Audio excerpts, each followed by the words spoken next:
Olá, como vai? Tudo bem? Mais uma vez aqui no nosso podcast Pensando Alto. E hoje nós temos um assunto muito interessante. Hoje nós vamos falar de vistoria cautelar, né? E o pessoal envolvido com veículos usados, seminovos, já conhece esse termo, né? Mas a gente vai agora mergulhar um pouco mais na vistoria cautelar. E para falar sobre esse assunto, trouxemos um convidado super especial, muito experiente, Fernando Massetti. 20 quantos anos mais, Fernando? 28 já. 28 anos de experiência. Então, hoje está à frente de uma operação importante da empresa V AutoCheck e vai falar para a gente sobre vistoria cautelar. Fernando, muito bem-vindo. Espero te ver muitas vezes aqui com a gente. E queria que você se apresentasse um pouco aí para o nosso público. Fica à vontade, fala um pouco de você. E depois eu tenho aqui 5 perguntas muito bem pensadas para a gente falar do tema. Fica à vontade. Legal. Primeiramente, muito obrigado à equipe toda. Estou aqui com o coração aberto para atendê-los no que for necessário.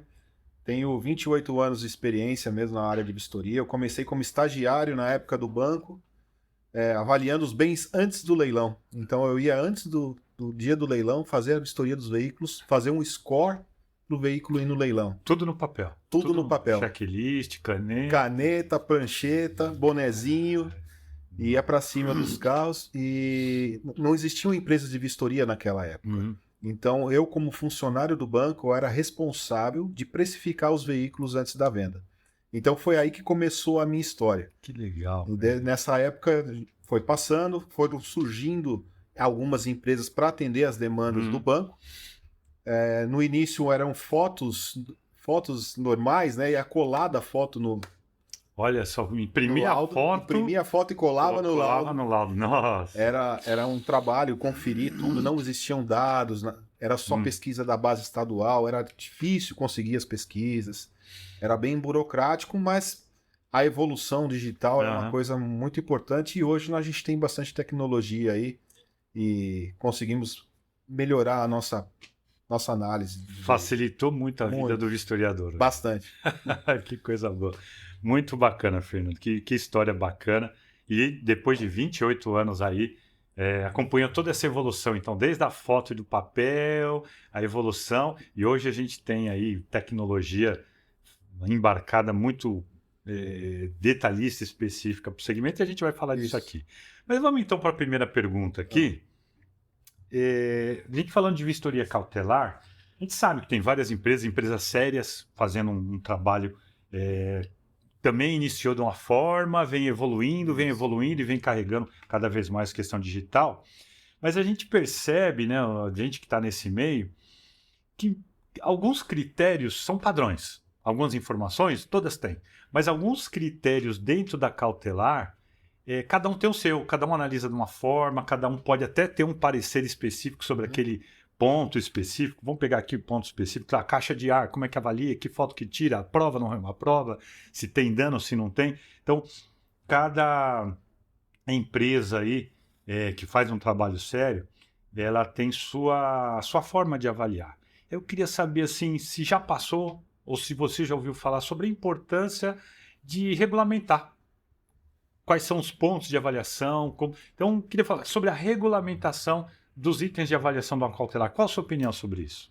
Bom, Félix, essa pergunta ela vem há muitos anos. Todo mundo está querendo achar um critério para desenvolver uma regulamentação para a vistoria cautelar. Porém, o que acontece? Hoje, cada empresa tem a sua, tem o seu critério, tem o seu treinamento, tem o seu tipo de laudo. Então, e vai muito do seu cliente. Então, existem clientes hoje que eles, na caixa de ar, por exemplo, eles falam para colocar um apontamento, mas não reprovar. Isso demanda do cliente, de quem está contratando um serviço de vistoria. Porque, para ele, a caixa de ar não vai fazer diferença na venda ou na compra. Então, ele pede para que não seja feito esse apontamento de não conforme, alguma coisa assim. Perfeito. E cada empresa tem a sua. Se eu faço na minha, eu coloco não conforme. Aí vai na sua, coloca conforme.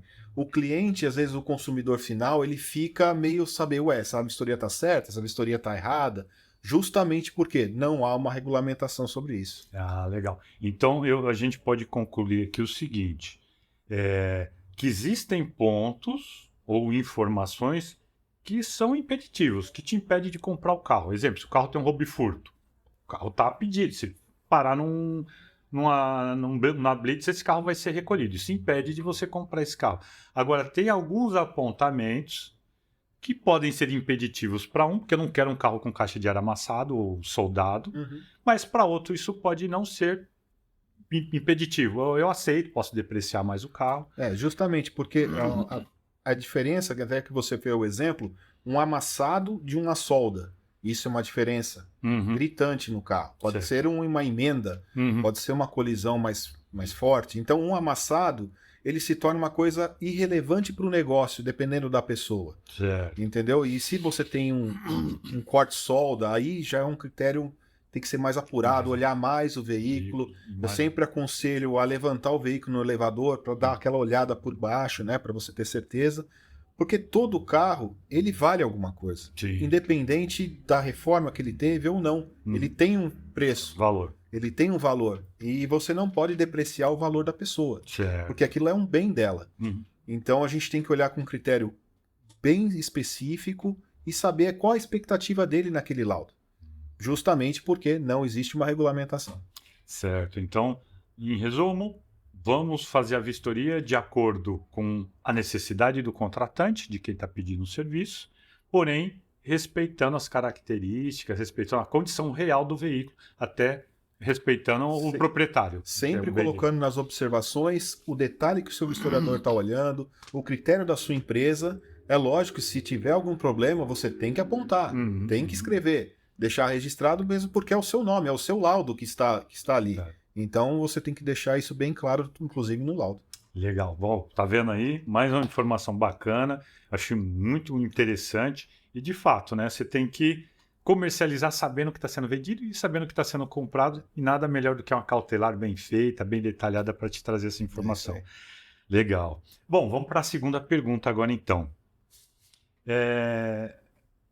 Qual a importância de uma vistoria cautelar para o vendedor do carro? Porque se eu vou vender meu carro, por que eu tenho que fazer uma cautelar? O que eu vou ganhar com isso? Essa é E para o comprador. Eu vou comprar um carro, esse tem cautelar e esse não tem. Por que é importante para o comprador ter esse documento, ter essa perícia, tanto com a visão do comprador quanto com a visão do vendedor? Na verdade, né, Félix, a visão praticamente é a mesma.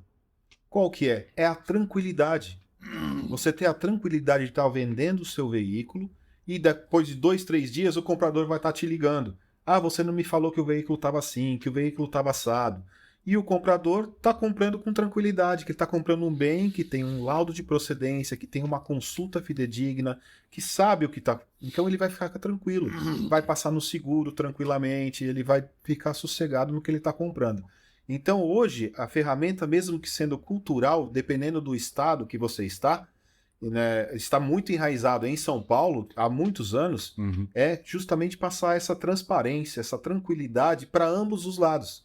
Porque você não quer que eu fique te ligando e eu não vou ficar com medo do que eu comprei.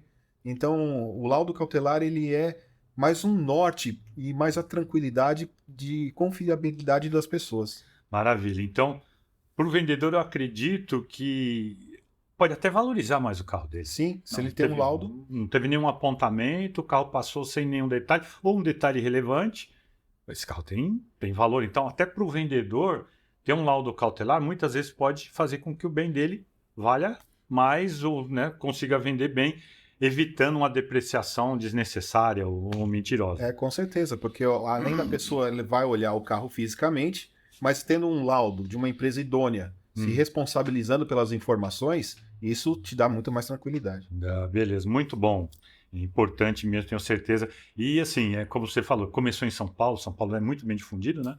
Mas eu vejo outros estados agora já bem difundidos também. No Nordeste, por exemplo, não tinha. Hoje em dia, Ceará, eu sei que tem Salvador, eu vi uma movimentação muito boa. E no Sul, então, que era só aquela consulta, né? Você puxava a placa do carro, trazia os dados, e aí ficava na segurança que você olhando ali a longarina, você olhando a caixa de ar, a pintura, se estava brilhando, você tinha feito uma boa vistoria. E eu acho que essa prática em vários estados já mudou bastante. Por isso que está voltando na primeira pergunta, que é a parte da regulamentação.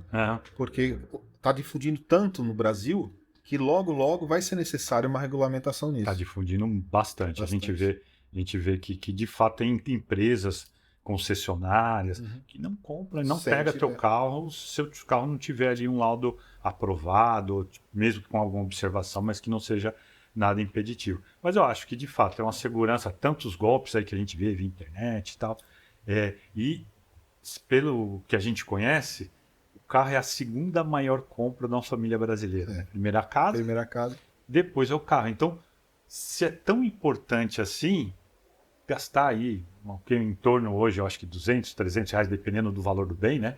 Tem um carro que chega a 300 reais o valor do laudo, para você ter certeza que está fazendo uma compra. Inclusive, Félix, hoje em dia, até os bancos, né, antes do financiamento, eles estão pedindo o laudo cautelar. Cautelar também. Pedem o laudo cautelar para aprovar o financiamento, porque eles também querem essa segurança devido aos golpes que tem no mercado. Os golpes de mercado. Essa do banco realmente para mim é novidade. Eu não sabia que banco já estava pedindo já o cautelar. Que bacana. Bom, beleza. Respondida a segunda pergunta. E aqui a terceira vai de encontro com o que a empresa faz. É lógico que a gente tem interesse. Mas o laudo cautelar é aquela tarefa, vamos falar assim, de ver fisicamente o veículo, olhar o detalhe ali da solda, da caixa de ar e também se o carro é ele, né? Chassi, marcação nos vidros e tudo mais. Então, é a junção de uma avaliação física, visual, com a história do veículo. E aí, quando se fala de história, se fala de dados. Quais os dados históricos desse veículo? Então, se você fizer a vistoria num veículo fisicamente, mas os dados dele for furado, não tiver qualidade, você vai fazer um belo trabalho físico, mas você vai ver os dados estão furados, aquele carro não é ele mesmo, aquele carro está inteiro, mas ele é um fruto de um roubo e furto e assim por diante. Qual a importância? A gente sabe que é importante, mas eu queria ouvir você falar da importância dos dados, da procedência, da qualidade dessas informações, dos dados provenientes, né, das bases provenientes, para que você faça uma vistoria física com a certeza que os dados são de qualidade. Vamos pegar um exemplo aqui. Eu coloquei a placa do carro e me voltou o número do motor. Eu preciso conferir se esse motor bate com o que está lá fisicamente. Se esse número vier furado, me vem um número errado, aí eu vou bater, não bateu, eu vou falar que o carro está errado, mas não está. É o dado que está furado. Então eu queria que você falasse um pouco sobre essa importância e o quanto isso é importante lá na tarefa física. Na verdade, Félix, a vistoria ela começa com a pesquisa. Então, quando nós vamos iniciar uma pesquisa, a vistoria, a pesquisa ela traz os dados para que nós podemos fazer realmente esse confronto de informações. O que está na pesquisa, se está no veículo. Se aquele número do motor é aquilo que está no carro. Se o número do chassi é aquele que está no carro. Se essa informação ela vier distorcida, porque o que pode acontecer? O carro pode nascer na fábrica com um número de motor, onde que a gente fala que chama dado fabril. Sim. Que a fábrica coloca no Denatran as informações do chassi e do número do motor. Mas durante a vida útil, o carro ele teve um problema de motor, fundiu o motor, você comprou um outro motor. O dado fabril ele não vai ter alteração. Vai ter alteração na base estadual. Só no estado. Só no estado que está emplacado. Então, você pode ter essa divergência. Se não houver atualização da consulta, você vai ter divergência de número de motor.